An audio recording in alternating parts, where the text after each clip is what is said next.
ಈ ಒಂದು ಕಾರ್ಯಕ್ರಮದಲ್ಲಿ ಸೇರಿದ್ದೇವೆ. ಭಾರತದ ಆತ್ಮ ಇರೋದು ಹಳ್ಳಿಗಳಲ್ಲಿ ಅಂತಾರೆ. ಧರ್ಮಸ್ಥಳ ಸಂಸ್ಥೆ ತನ್ನ ಹಲವು ಕೆಲಸಗಳ ಮೂಲಕ ಈ ಮಾತನ್ನ ಸಕಾಲ ಮಾಡಿರ್ತಕ್ಕಂಥದ್ದು ನಮ್ಮೆಲ್ಲರಿಗೂ ಹೆಮ್ಮೆಯ ವಿಷಯ.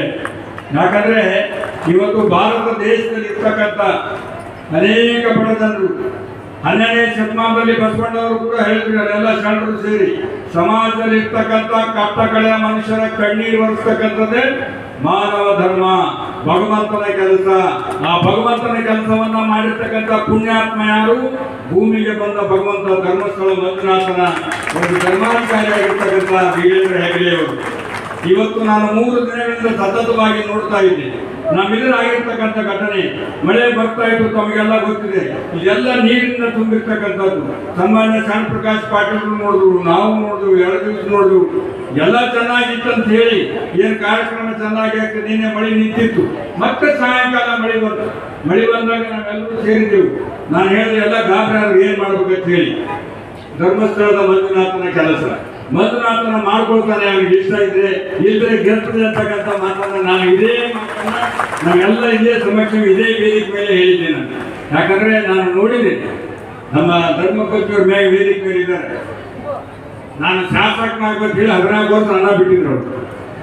ನಾನು ಬಿಟ್ಟು ಕೂಡ ಹೇಳಿದೆ, ನಾನು ಆರಿಸಿ ಬಿಡಂಗಿಲ್ಲ, ಸಾಕು ಬಿಡು ಅನ್ನ ಬಿಡುವಂತೆ. ಇಲ್ಲೆಲ್ಲ ಬಿಡಂಗಿಲ್ಲ ಅಂದ್ರು. ನಾನು ಶಾಸಕನಾದ್ಮೇಲೆ ಅವ್ರ ಹತ್ರ ಹೋದೆ. ಧರ್ಮಸ್ಥಳ ಹೋಗಿ ಅವ್ರಿಗೆ ಅನ್ನ ಊಟ ಮಾಡಿಕೊಂಡು ಅವ್ರ ಹತ್ರ ಕೂತ್ಕೊಂಡು, ಅಪ್ಪರೇ ನಾನು ಶಾಸಕನಾಗಿದ್ದೀನಿ, ದಯಮಾಡಿ ತಾವು ಸಾಕಷ್ಟು ಜನಪರ ಕಾರ್ಯಕ್ರಮಗಳನ್ನು ಮಾಡಿದ್ರಿ.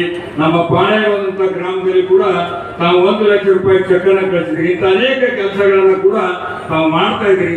ದಯಮಾಡಿ ನಮ್ಮ ದಕ್ಷಿಣ ಮತಕ್ಷೇತ್ರದಲ್ಲಿ ಬಹಳ ಹಿಂದುಳಿದ ಭಾಗ ಆಗಿರ್ತಕ್ಕಂಥ ಈ ಕ್ಷೇತ್ರ, ಇದರಲ್ಲಿ ತಾವು ಒಳ್ಳೆ ಕಾರ್ಯಕ್ರಮಗಳನ್ನು ತೆಗೆದುಕೊಳ್ಬೇಕು, ದಯಮಾಡಿ ತಾವು ಆದೇಶ ಕೊಡ್ಬೇಕಂತ ಹೇಳಿ ನಾನು ಅವ್ರ ಪಾದಕ್ಕೆ ಬಿದ್ದು ಬೇಡ್ಕೊಂಡಿದ್ದೆ. ಅವತ್ತೇ ಹೇಳಿದ್ರು.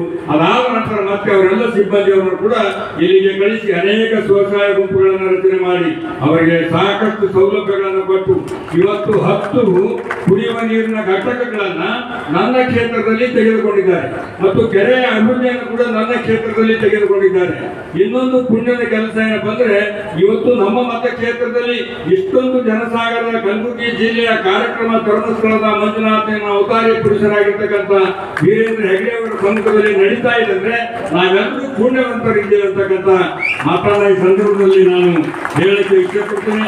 ಇವತ್ತು ಈ ಕ್ಷೇತ್ರದ ಧರ್ಮಸ್ಥಳದ ಗ್ರಾಮಾಭಿವೃದ್ಧಿ ಯೋಜನೆ SADRDP ಅಡಿಪಾಯವನ್ನು ಹಾಕಿ 1982ರಿಂದ ಇಲ್ಲಿವರೆಗೆ ಅನೇಕ ಯಶಸ್ವಿಯನ್ನು ಕಂಡಿರ್ತಕ್ಕಂಥದ್ದು ಮತ್ತು ಸಾಕಷ್ಟು ಕೆಲಸಗಳನ್ನು ಕೂಡ ಇವತ್ತು ಈ ಕಾರ್ಯಕ್ರಮ ಸುಮಾರು ಕರ್ನಾಟಕ ರಾಜ್ಯದಲ್ಲಿ 3.87 ಮಿಲಿಯನ್ ಸದಸ್ಯರನ್ನು ಹೊಂದಿರತಕ್ಕಂಥದ್ದು, 4.25,797 ಸ್ವಸಹಾಯ ಗುಂಪುಗಳನ್ನು ರಚನೆ ಮಾಡಿರ್ತಕ್ಕಂಥದ್ದು.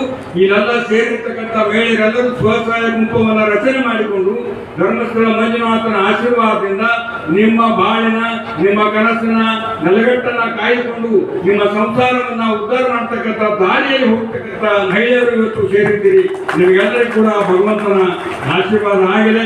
ಸ್ವಸಹಾಯ ಗುಂಪು, ಬ್ಯಾಂಕ್ ಸಂಪರ್ಕ, ಕೃಷಿ ಮೇಳ, ಕೃಷಿಕರ ಮಕ್ಕಳಿಗೆ ಜ್ಞಾನದೀಪ ಯೋಜನೆ, ನೈರ್ಮಲ್ಯ ಕಾರ್ಯಕ್ರಮ, ರುದ್ರಭೂಮಿ ಯೋಜನೆ ಸೇರಿದಂತೆ ಅಸಂಖ್ಯ ಯೋಜನೆಯ ಜಾರಿ, ಇವರೆಲ್ಲರ ಮೂಲ ಉದ್ದೇಶ ಏನಪ್ಪ ಅಂದ್ರೆ ಇವತ್ತು ಗ್ರಾಮೀಣ ಪ್ರಗತಿ ಅಂತಕ್ಕಂಥದ್ದು. ಕಲಬುರಗಿಗೂ ಹೆಜ್ಜೆ ಇಟ್ಟು ತುಂಬಾ ವರ್ಷಗಳಾದರೂ ಕೂಡ ಇವತ್ತು ನಮ್ಮ ಭಾಗದಲ್ಲಿ ಇಂಥ ಸಂಸ್ಥೆಗಳಿಂದ ಸೇವಾ ಕಾರ್ಯ ಅಗತ್ಯವಾಗಿದೆ. ಕಲಬುರಗಿ ಕೆರೆಗಳ ನಿರ್ಮಾಣವಾಗಬೇಕಾಗಿದೆ. ಗ್ರಾಮೀಣ ಅಭಿವೃದ್ಧಿ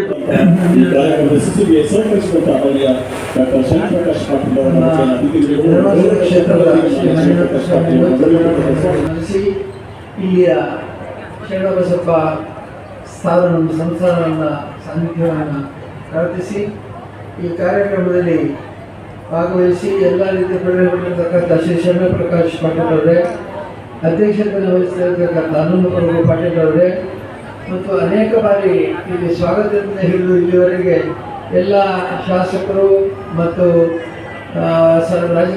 ಸುಲಭಸಭಾ ಸದಸ್ಯರ ಹೆಸರು ಸ್ಮರಣೆ ಮಾಡಿದ್ದರಿಂದ ನಾನು ಮತ್ತು ಅವರೆಲ್ಲರ ಹೆಸರನ್ನು ಉಲ್ಲೇಖ ಮಾಡದೆ ವೇದಿಕೆಯಲ್ಲಿರುವ ಎಲ್ಲ ಲೋಕಸಭಾ ಸದಸ್ಯರೇ ಮತ್ತು ಶಾಸಕರೇ ಮತ್ತು ಇದರೆಲ್ಲ ಗಣ್ಯರೇ, ಎಲ್ಲ ಇಲ್ಲಿಯ ಮುಖ್ಯಸ್ಥರು ಇವರೆಲ್ಲ ಸ್ಮರಿಸಿ ಇವತ್ತು ಈ ಕಾರ್ಯಕ್ರಮ ಯಾರ ಕಾರ್ಯಕ್ರಮ ಅಂತ ನನಗೆ ಗೊತ್ತಿರಾಗಿದೆ. ಧರ್ಮಸ್ಥಳ ಯೋಜನೆ ಕಾರ್ಯಕ್ರಮವೋ ಅಥವಾ ಇಲ್ಲಿಯ ಊರವರ ಕಾರ್ಯಕ್ರಮವೋ ಅಂತ ಹೇಳಿ. ಯಾಕಂದರೆ ಕಳೆದ 2 ದಿವಸದಿಂದ ಇಲ್ಲಿ ನಡೆದಂಥ ಎಲ್ಲ ಕಾರ್ಯಕ್ರಮ ತಯಾರಿಯನ್ನು ನೋಡುವಾಗ ನಮ್ಮ ಎಲ್ಲ ಅಲ್ಲಮಪ್ಪ ಪ್ರಭು ಪಾಟೀಲ್ರವರು ಮತ್ತು ನಮ್ಮ ಶರಣು ಪ್ರಕಾಶ್ ಪಾಟೀಲ್ರವರು ಇವರೆಲ್ಲರೂ ಸೇರಿ ಕಾರ್ಯಕ್ರಮ